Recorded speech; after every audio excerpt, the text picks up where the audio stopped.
Everyone, it's me Rahul. Welcome to rich chart talks. Hi, നമുക്ക് മൺഡേയിലോട്ടുള്ള നിഫ്റ്റിയുടെ അനാലിസിലോട്ട് പെട്ടെന്ന് പോവാം.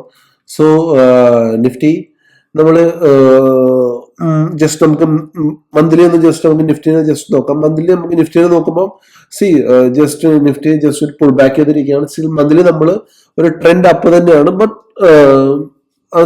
ഒരു ചെറിയൊരു പുൾ ബാക്ക് അല്ലെങ്കിൽ ഒരു ന്യൂസ് ബേസ് ആയിട്ടുള്ള ഒരു ഫാൾ ആയിരുന്നു ലാസ്റ്റ് നമ്മുടെ Indian Airlines crash, and the main news Israel-Iran war. That's the main news. അതാണ് ഈ ഒരു ചെറിയ ഒരു ഗ്യാപ്പ് ഡൗണിനും അല്ലെങ്കിൽ ചെറിയൊരു ഫാളിനും കാരണമായിട്ടുള്ളത്. ബട്ട് നമ്മുടെ market still in bullish. Okay, so നമുക്ക് വീക്ക്ലി അനാലിസിലോട്ട് പോയി കഴിഞ്ഞാൽ വീക്ക്ലിയിൽ നമുക്ക് കാണാൻ കഴിയുന്നത് ഈ ഒരു ക്യാൻഡിൽ പാറ്റേൺ, ഈ രണ്ടൊരു ക്യാൻഡിൽ പാറ്റേൺ വെച്ച് this candle pattern is showing bearish engulfing. അതായത് ലാസ്റ്റ് വീക്കിനെ കവർ ചെയ്തിട്ട് ഒരു ക്യാൻഡിൽ, അത് ലാസ്റ്റ് വീക്കിലെ ബുള്ളിഷ് ക്യാൻഡിലിനെ കവർ ചെയ്തിട്ട് ഒരു റെഡ് ക്യാൻഡിൽ, ഒരു ബിയറിഷ് ക്യാൻഡിലാണ് നമുക്കിവിടെ കാണാൻ കഴിയുന്നത്. So that's not a issue. നമുക്ക് അനാലിസിലോട്ട് തന്നെ പോകാൻ നേരെ. ഓക്കെ, ഡെയിലി അനാലിസിലോട്ട് പോകാം. ഡെയിലി അനാലിസിലോട്ട് പോയി കഴിഞ്ഞാൽ നമുക്കിവിടെ ട്രെൻഡ് ലൈൻ നമുക്ക് കാണാൻ കഴിയുന്നുണ്ട്. You know the trend line, നമുക്ക് എല്ലാവർക്കും അറിയാം ട്രെൻഡ് ലൈൻ എന്താണ്. ഇറ്റ്സ് മീൻസ് നമ്മുടെ ഒരു മേജർ ആയിട്ടുള്ള സപ്പോർട്ടോ റെസിസ്റ്റൻസോ നമ്മൾ ഡ്രോ ചെയ്യുന്നത് ആണല്ലോ ട്രെൻഡ് ലൈൻ. സോ അത് കോമൺ എല്ലാവർക്കും അറിയുന്ന കാര്യമാണ്. സോ നമുക്കൊരു ട്രെൻഡ് ലൈൻ ഇവിടെ നമുക്ക് കാണാൻ കഴിയുന്നതാണ്. ഇവിടുന്ന് നമ്മളൊരു ട്രെൻഡ് ലൈൻ നമ്മൾ ഇങ്ങനെ വരയ്ക്കുകയാണെങ്കിൽ നിഫ്റ്റി ഒരു ട്രെൻഡ് ലൈൻ സപ്പോർട്ട് ഇവിടെ നിഫ്റ്റിക്ക് ഉണ്ട് അല്ലേ.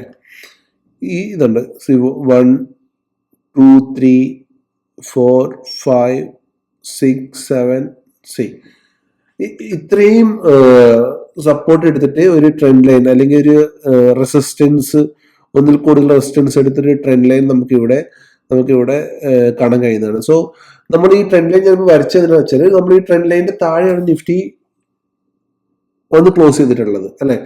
അതിൽ ഗ്യാപ്പുകൾ വീണിട്ടുള്ളത്. അത് കഴിഞ്ഞിട്ട് അതിന്റെ താഴെയാണ് നിഫ്റ്റി പുൾ ബാക്ക് ചെയ്തിട്ട് റെസിസ്റ്റൻസ് എടുത്ത് നിൽക്കുന്നത് നമ്മുടെ ട്രെൻഡ് ലൈൻ തന്നെയാണ്.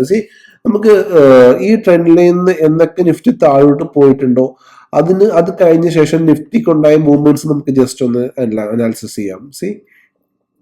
ഈ ട്രെൻഡിന് താഴോട്ട് വന്നിട്ട് ക്ലോസ് ചെയ്തിട്ട് സെക്കൻഡ് ഡേയിൽ 25 കഴിഞ്ഞ് 20, ഇതൊരു ഫ്രൈഡേ ആയിരുന്നു.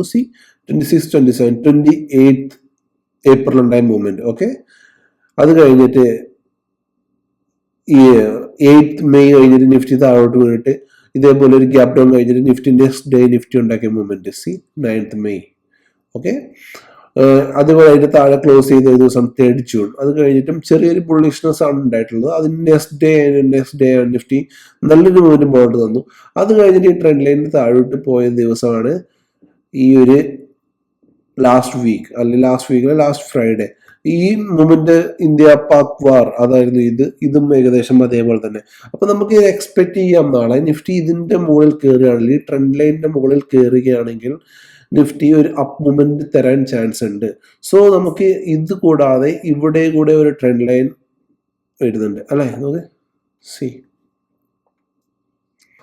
ഒരു resistance trend line also here അല്ലെ. സോ ഒരു ട്രയാങ്കിൾ പാറ്റേൺ നമുക്കിവിടെ കാണാൻ കഴിയുന്നു. സോ നമുക്ക് നിഫ്റ്റി 27,800, അതായത് 27,800 മുകളിൽ നിഫ്റ്റി വന്നു കഴിഞ്ഞാൽ നമുക്കൊരു ബുള്ളിഷ് ട്രേഡ് നമുക്ക് പ്ലാൻ ചെയ്യാം. സോ നമുക്ക് 1 ഹവറിലോട്ട് പോയിട്ട് നമുക്കത് മാർക്ക് ചെയ്യാം. സോ ഈ ഏരിയയുടെ മുകളിൽ നിഫ്റ്റി നാളെ ക്ലോസ് ചെയ്യുകയാണെങ്കിൽ 24,800 മുകളിൽ നിഫ്റ്റി ക്ലോസ് ചെയ്യുകയാണെങ്കിൽ നിഫ്റ്റിക്ക് ഒരു ഫർദർ മൂവ്മെന്റ് നമുക്ക് നാളെ കാണാൻ കഴിയുന്നതായിരിക്കും. സോ അതുകൊണ്ട് തന്നെ നമ്മൾ നാളെ താഴോട്ട് ട്രേഡ് പ്ലാൻ ചെയ്യുന്നില്ല. സ്റ്റിൽ 24,500 ബ്രേക്ക് ചെയ്യുന്നവരെ നമ്മളൊരു ഡൗൺ മൂവ്മെന്റ് എന്തായാലും നാളെ പ്ലാൻ ചെയ്യത്തില്ല. സോ നിഫ്റ്റി നമ്മൾ താഴോട്ട് പ്ലാൻ ചെയ്യുന്നുണ്ടെങ്കിൽ തന്നെ, അല്ലെങ്കിൽ താഴോട്ട് ചെറിയ ട്രേഡ് എടുക്കുന്നുണ്ടെങ്കിൽ തന്നെ നിഫ്റ്റി ഒരു ഗ്യാപ് ഡൗണിൽ പിന്നെ വീണ് ഈ ഒരു സപ്പോർട്ടിന് ഈ ഒരു ട്രേഡ് പോലെ കിട്ടുകയാണെങ്കിൽ നമ്മൾ ഇവിടുന്ന് ബൈ ചെയ്യും, ഇവിടെ നമുക്ക് സെല് ചെയ്യാം. അതാണ് നമ്മുടെ plan for Monday. Otherwise Nifty ഒരു ഗ്യാപ്പ് അപ്പ് ഓപ്പൺ ആവുകയോ അല്ലെങ്കിൽ ഒരു ഫ്ലാറ്റ് ഓപ്പൺ ആയിട്ട് 24,800 മുകളിൽ നിഫ്റ്റി സസ്റ്റെയിൻ ചെയ്യുകയാണെങ്കിൽ നമ്മൾ ഇവിടെ നിന്നൊരു ട്രേഡ് എടുക്കും. First target is 25,000. ഓക്കെ, നമ്മുടെ ഫസ്റ്റ് ടാർഗറ്റ് 25,000 ആയിരിക്കും. Second target 25,100. Okay, third target 25,200. Okay, this is the plan for Monday. T1 already ഞാൻ മാർക്ക് ചെയ്തിട്ടുണ്ട്. T1, T2 and T3. Okay, ഈ അപ്പ് മൂവ്മെന്റ് നമുക്ക് I M expecting this movement in Monday. So നമുക്ക് ഈ ഒരു movement നമുക്ക് തീർച്ചയായും കാണാൻ കഴിയുന്നതാണ്.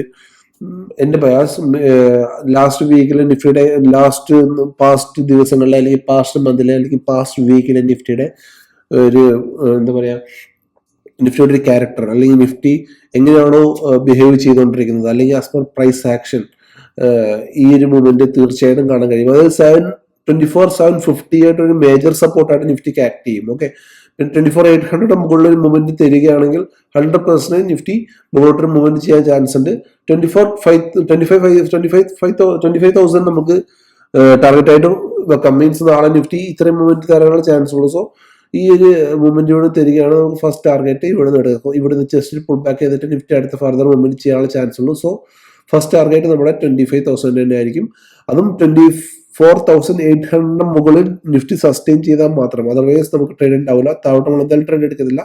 ട്രേഡ് എടുക്കണമെങ്കിൽ തന്നെ ഒരു ഗ്യാപ് ഡൗണിൽ ഇതേപോലെ ഒരു ഗ്യാപ് ഡൗൺ സംഭവിച്ച് 24,500 ബ്രേക്ക് ചെയ്യുന്ന ഒരു ബീറിഷ് ട്രേഡ് എടുക്കത്തില്ല. ഇവിടുന്ന് നമ്മൾ മുകളിലോട്ടുള്ള ട്രേഡ് ഒരു ബൈ എൻട്രിയെ നമ്മൾ പോത്തുള്ളൂ, ലോങ് എൻട്രിയെ നമ്മൾ എടുക്കാൻ ശ്രമിക്കത്തുള്ളൂ. സോ ഞാൻ എൻ്റെ സ്ക്രീനിൽ നല്ല വ്യക്തമായിട്ട് വരച്ചു വെച്ചിട്ടുണ്ട്. സോ എൻ്റെ ഈ ചെറിയ വീഡിയോ ഇഷ്ടമായിട്ടുണ്ടെങ്കിൽ please like, share and sub my channel. Thank you.